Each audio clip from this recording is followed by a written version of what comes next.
ये एक प्रश्न ईमेल पर पूछा है मुझसे। क्लास 10 के विद्यार्थी हैं, तीर्थ लखानी, और ये पूछ रहे हैं in the equation P equal to V I, जो कि पावर का इक्वेशन है इलेक्ट्रिसिटी के सर्किट में, V is inversely proportional to I, whereas in the equation V equal to I R, V is directly proportional to I. Why such a paradox? ये इन्होंने प्रश्न पूछा है और इन्होंने बहुत लोगों से पूछा है। Anyone I ask gives an unsatisfactory answer. पता नहीं मैं जो उत्तर दूंगा वो सेटिस्फैक्टरी होगा या नहीं।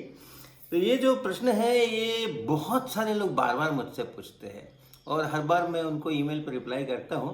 तो आज मैं इसको इस वीडियो के माध्यम से रिप्लाई कर रहा हूँ ताकि और भी लोग जिनके मन में ये प्रश्न हो उन तक ये सॉल्यूशन पहुँच सके। तो जो इक्वेशंस दो लिखे गए हैं वो मैं उस पर बात करता हूँ। ये मुख्य रूप से ये फिजिक्स का प्रॉब्लम नहीं होकर के ये गणित का प्रॉब्लम है।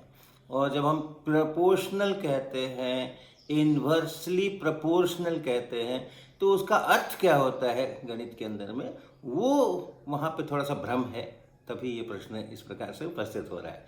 तो देखिए, इसको हम थोड़ा सा हल करने की कोशिश करते हैं। तो जो पहला इक्वेशन कहा जा रहा है वो है P equal to V I, जो इसको बता रहा है कोई सर्किट होगा और उस सर्किट में कुछ पोटेंशियल डिफरेंस अप्लाई किया गया होगा और इसमें से कुछ करंट आई जा रहा होगा, कुछ बैटरी वगैरह लगी होगी यहाँ पे, और कितना पावर जनरेट हो रहा है, यानी थर्मल एनर्जी कितनी बढ़ रही है पर यूनिट टाइम, तो वो P है जो कि V इंटू आई है।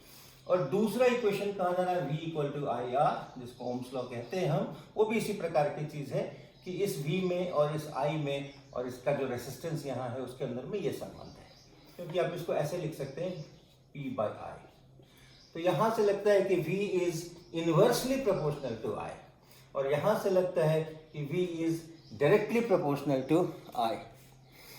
अब क्या है कि जब आप प्रोपोर्शनलिटी पढ़ते हैं गणित के अंदर में, तो अगर कहते हैं कि y by x is constant,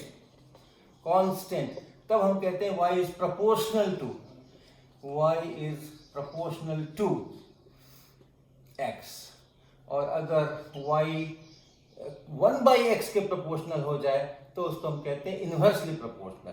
तो यानी अगर x इंटू वाई ये कांस्टेंट हो जाए तो वैसी हालत में हम कहेंगे y बटा 1 बाई एक्स अगर करेंगे तब वो कांस्टेंट आएगा। तो ऐसी हालत में इसको हम कहते हैं inversely proportional, y is inversely proportional to x। तो ये जो कांस्टेंट वर्ड है ये उसकी परिभाषा के अंदर में शामिल है और इसी को हम भूल जाते हैं जब हम कहते हैं v इज, इस इक्वेशन से हम कहते हैं कि v is proportional to I या डायरेक्टली प्रोपोर्शनल टू I, तो उस समय में हम ये कमिट करते हैं कि this resistance should be constant, क्योंकि ये कांस्टेंट होना चाहिए, जो y बाई एक्स है उसको कांस्टेंट होना चाहिए, तभी उसको प्रोपोर्शनल कहते हैं। तो ये कांस्टेंट, ये R ये कांस्टेंट होना चाहिए। अगर ये कांस्टेंट होगा तब हम कहेंगे कि v is proportional to I।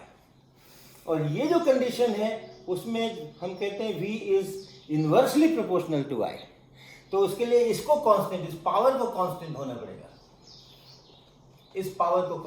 पड़ेगा। ये दोनों अलग अलग परिस्थितियां हैं।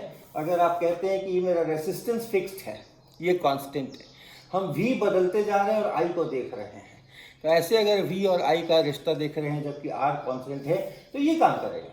लेकिन अगर आपको P कांस्टेंट रखना है, अगर आपको पावर कांस्टेंट रखनी है जो कि I स्क्वायर इंटू R है या V स्क्वायर बाई R है, तो आप R कांस्टेंट रख करके V बदल करके पावर कांस्टेंट नहीं रख सकते।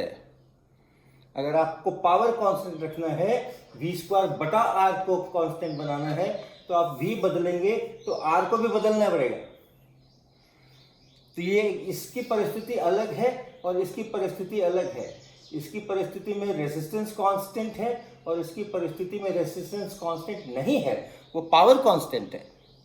और इसलिए एक यूनिवर्सली नहीं कह सकते हैं कि v is proportional to I या v is inversely proportional to I।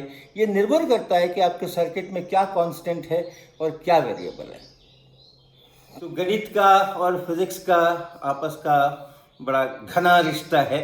अगर आप मैथमेटिक्स अच्छी तरह से समझते हैं, उसके सारे कॉन्सेप्ट जो हैं वो आपको, परिभाषाएं हैं, शब्दावली है, डिक्शनरी है, अगर आपको अच्छी तरह से पता है तो आप फिजिक्स के अंदर में आपको कम भ्रम होंगे। और अगर गणित के अंदर में भ्रम है तो निश्चित रूप से वो भ्रम जो है वो फिजिक्स के अंदर में भी आएंगे।